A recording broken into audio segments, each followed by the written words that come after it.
Welcome to Clover's Virtual Dance Studio Podcast, a show where we talk about everything and anything dance. And now, here's your host, Deanna Clover.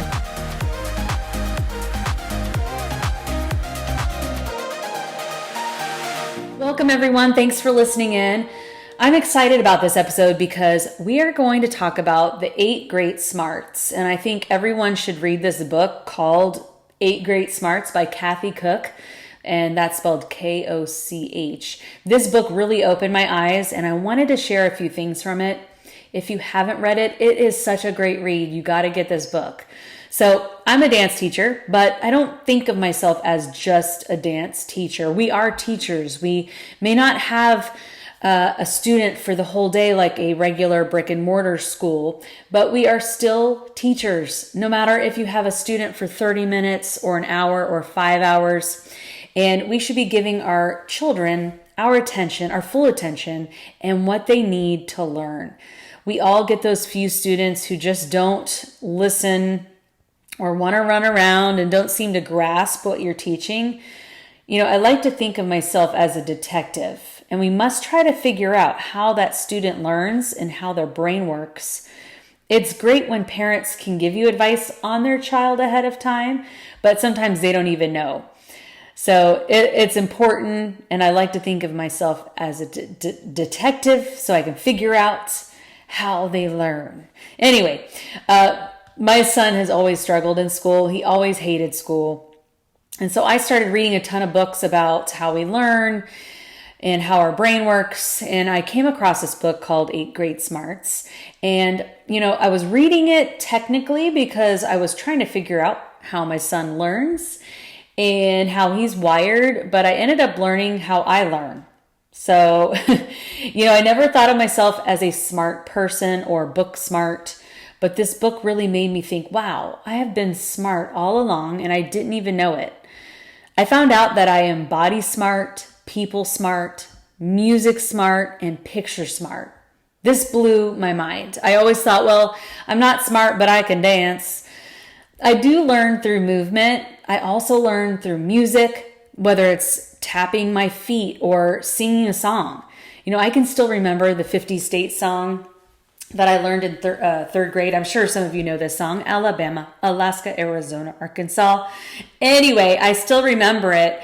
And, you know, I also didn't understand what people smart was until recently. And I realized that when I talk to others, I get more ideas, and I realize that more than ever, because I do work from home with no co-workers, like I need to be with people. I need to talk to people. So if I need to jump on a coaching call whenever I can, or a webinar to connect with others, I need to do that so I can get recharged. And yeah, I learn by talking with other people. As teachers or as parents, by reading this book, it will help our children, our students, and maybe even yourself. Every time I go back to this book and reread it, it just gets me excited, and it reminds me that I am smart. Sometimes we forget, and I'll look at this book, I'm like, yeah, you know what? I'm smart. This is a book that you'll want to keep and read over and over again and share with anyone who might need to hear they are smart. There are 8 smarts: logic smart, word smart, picture smart, music smart, body smart, nature smart, people smart, and self smart. You might find that you are more than just one. And, you know, because we talk about anything and everything dance on this podcast, I wanted to talk about specifically body smart. Most of us dancers will be body smart. We think with movement and touch. In this book, it says when students get excited, they move more. They need freedom and sometimes lots of space to move productively. Motion is their power. I think that's why I succeeded in school, because of dance. So if you have a student or child struggling in school, try incorporating movement into the lesson, whether it's writing in the air or what's called skywriting. Maybe you're practicing their spelling words or guessing the letter on your back. I used to do this with my children with spelling words, write the letter or numbers on their back. That's touch. or maybe march while they're learning math or whatever subject. To help my kids memorize their times tables, I might say something like 6 times 6 is 36. 6 times 6 is 36 with like a little beat. Or I might say it funny, like 6 times 7 is 42. And that would be audio music smart. But anyway, have you ever had a great idea while maybe you're taking a shower or walking up the stairs or putting groceries away? Well, this is Body Smart.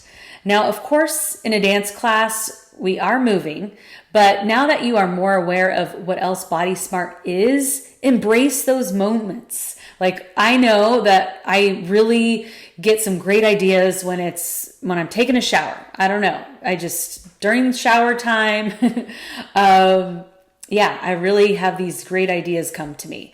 So the next time you're struggling to tackle something that you might be struggling with, try using movement.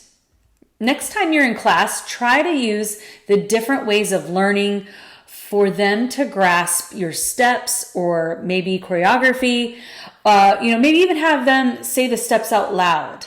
During class, maybe play a game that involves working in a group, talking, listening, touching, etc. Not only are activities or games a lot of fun, it's a way of learning.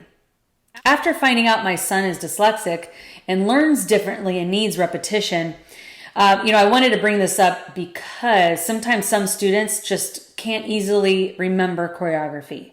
So be patient. They may need that repetition more than other students. What I did learn about dyslexia is that they are consistently inconsistent. And my son does have trouble with working memory. So if, the average brain needs to hear something 3 times for it to stick, he might need to hear it 20 times. Students that are older may not remember their left from right. And we shouldn't make fun or say something like, you're old enough to know your left from right. Hello. Some students just struggle with that. And I'm definitely not saying we should use this as a crutch and not help them remember left from right or practice learning choreography, picking it up quickly. I'm just saying if you have patience and not be quick to judge and try to understand why they aren't doing what you want them to do perfectly, they won't shed off and not want to learn. I'm also not saying that if a student can't do something that I mentioned that they have to be dyslexic. I'm just saying we need to be patient and try to figure out how they learn to help them be the best they can be. You have to be a detective. I will post a link if you're interested in purchasing this book. It's an easy read. And again, I think after you read this, it will open your eyes. And I feel that this should be in everyone's library. Well, that's it for this episode. I really do appreciate my listeners. If there's a topic you would like me to talk about, please reach out. If you go to my website, deannaclover.com, that's DeannaClover.com, and click on contact, you can message me there and I'll get back to you as soon as I can. Alrighty guys, bye. Thanks for listening to Clover's Virtual Dance Studio podcast. Please don't forget to like and subscribe, and be sure to join us on social media, including YouTube, TikTok, and more. Thanks again, and keep on dancing.